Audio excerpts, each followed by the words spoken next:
bonjour à toutes et à tous, c'est l'Abri des Pages, j'espère que vous allez bien. On continue la suite des vidéos Book Fail avec une autre vidéo, donc celle d'aujourd'hui, qui va être les Best Books of 2023, donc les meilleurs livres, les meilleures lectures, mes coups de cœur de l'année 2023.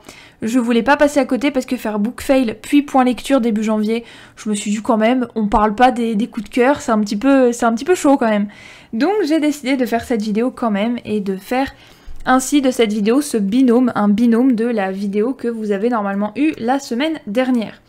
Donc mes meilleures lectures de 2023, et ben il y en a eu mais largement plus que n'importe quelle année dans ma vie, c'est incroyable. Ma première lecture coup de cœur, c'est la trilogie de Inheritance Games de Jennifer Lynn Barnes aux éditions PKJ. J'ai eu le tome 1 comme cadeau de Noël en 2022, sachant qu'en plus j'étais en plein Covid. Voilà, j'ai eu le Covid pour Noël et pour le Nouvel An, c'est formidable, je n'avais plus l'odorat, plus le goût.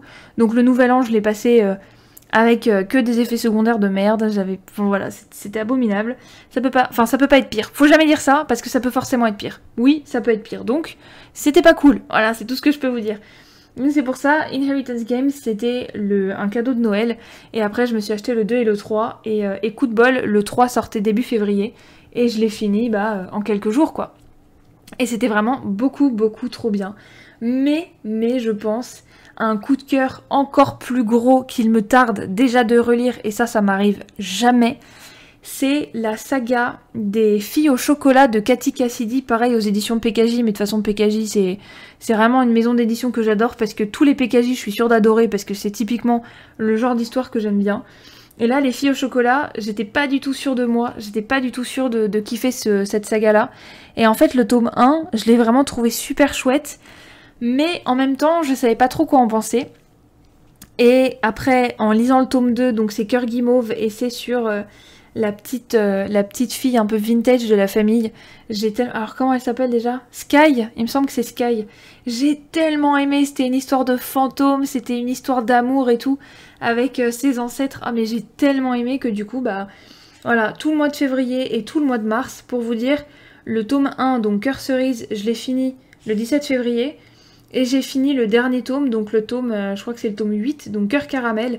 Je l'ai fini le 24 mars et c'était le meilleur mois de ma vie. Hein. Concrètement, ça a fait un mois et demi à peu près, grosso modo. Et c'était le meilleur mois de ma vie, j'ai trop aimé. Même les petits hors-série de 100 pages, je les ai tous lus quasiment. Enfin, il y en a que 2 que j'ai pas lus, je crois. Et c'était vraiment exceptionnel. Un autre coup de cœur de cette année. Bon, il y en a, je pensais pas qu'il y en aurait autant, mais oui, effectivement, il y en a quand même pas mal. Parce que regardez, rien qu'en comptant Inheritance Games, il y en a 3. Et toute la série des Cathy Cassidy, donc ça fait 4, 5, 6, 7, 8, 9, 10, 11, 12, 13. Ça fait 13 coups de cœur quand même, rien qu'en début d'année 2023. Et après le 14e du coup, c'est La Sœur de l'Ombre de la série des 7 sœurs de Lucinda Riley. Parce que ça se passe en Écosse avec une fille que j'ai trop aimée. J'ai surtout apprécié, en fait j'ai à la fois aimé la fille du passé, donc l'ancêtre, et l'une des 7 sœurs, parce que pour ceux qui connaissent pas la série des 7 sœurs de Lucinda Riley, dans chaque bouquin vous allez avoir un petit peu le passé d'une des 7 filles qui a été adoptée, et en fait vous allez avoir d'abord le point de vue de l'une des 7 sœurs à l'ère contemporaine, et ensuite donc là je crois que c'était Star,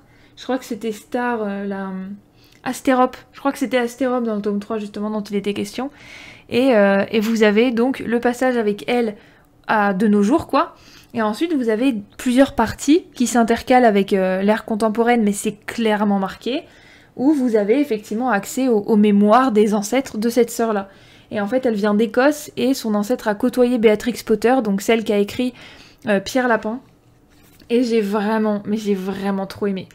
Après, bon je sais pas si je peux le compter en coup de cœur ou pas, mais après tout pourquoi pas. C'est le 15e coup de cœur de 2023, c'est La Sœur à la Perle, pareil, de la saga des 7 sœurs de Lucinda Riley. Et c'était le tome 4, et en fait, là c'est plutôt dans le passé, parce que dans le présent, la sœur, elle m'insupporte, je l'aime pas du tout. Cécé, c'est vraiment une conne, enfin, je suis désolée, hein, mais je l'aime vraiment pas. Et j'ai l'insulte facile en plus, donc voilà. Mais par contre, son ancêtre, l'histoire d'amour qu'elle a eue, en gros, si vous voulez, l'ancêtre de Cécé, ou Sissi, je sais pas trop comment vous l'appelez, ça s'écrit C-E-C-E quand même, elle est tombée amoureuse d'un chef d'entreprise d'une société perlière en Australie, Et en fait, ce gars-là a un jumeau. Et il se trouve que, bah, elle a épousé un des deux, mais en étant secrètement amoureuse, mais folle amoureuse de son jumeau qu'elle n'a pas épousé, juste par ego, en fait. Et toute l'histoire, c'est comme ça, et ça vous retourne le cerveau, c'est... Bon, après, c'est assez chiant, au final, qu'elle soit amoureuse de l'un, mais qu'elle épouse l'autre. Enfin, ça pue, oui, je suis d'accord avec vous, mais c'était quand même pas mal sympa. Et, bah, je pense que c'est tout. Alors, il y a... peut-être un 16e coup de cœur que je mets quand même dans cette vidéo. C'est La quête des Willan de Pierre Bottero. Je suis actuellement en train de terminer le tome 1 et de commencer le tome 2 à l'heure à laquelle j'enregistre cette vidéo. Donc je pense pouvoir terminer l'année 2023 en ayant au moins bien entamé le tome 3. Peut-être terminé déjà, je sais pas en fait. Si j'arrive à avoir suffisamment de temps pour lire et pour vite terminer mon truc, si mon ulcère me fait pas trop souffrir, parce que j'ai une fibroscopie le 19... ouais, je sais plus, enfin fin décembre, j'ai une fibroscopie en tout cas. Donc c'est vrai que quand vous aurez cette vidéo, en fait, je suis en train de me dire, c'est vraiment une petite truc temporelle, là, vous savez, je sais plus comment ça s'appelle, des petites capsules temporelles, mais, ah bah oui, voilà, dans 2 jours, on termine l'année, en fait, pour vous, là. Alors que moi, ma fibroscopie, elle est pas encore passée. Donc à l'heure à laquelle vous écouterez cet épisode, moi, je saurai déjà si j'ai quelque chose de chronique, de grave, de pas grave, de... Enfin, c'est un truc de fou, si j'ai une tumeur ou pas dans l'estomac, je le saurai à l'heure à laquelle vous aurez cette vidéo. Et là, je sais pas encore. Et du coup, waouh, ma vie sera jouée déjà. Non, je rigole. Mais, enfin, je rigole, je sais pas, mais je pense pas en tout cas. Donc voilà, bref, c'est pour ça que je vous dis, à l'heure à laquelle je posterai cette vidéo, donc normalement c'est censé être le 29 décembre précisément, et ben, enfin ça paraît un peu ridicule parce que vous avez déjà accès à la date et à l'heure, bah forcément parce que vous avez la vidéo devant les yeux en public, et pas juste en planifié. Donc bah, je pense que d'ici là, j'aurai peut-être terminé le tome 3. En tout cas, j'espère. Après, je suis assez lente en ce moment, en fin d'année, je suis toujours lente, je sais pas pourquoi. Début d'année, genre février, mars, avril, je suis ultra rapide en lecture. J'arrive à lire plein de trucs.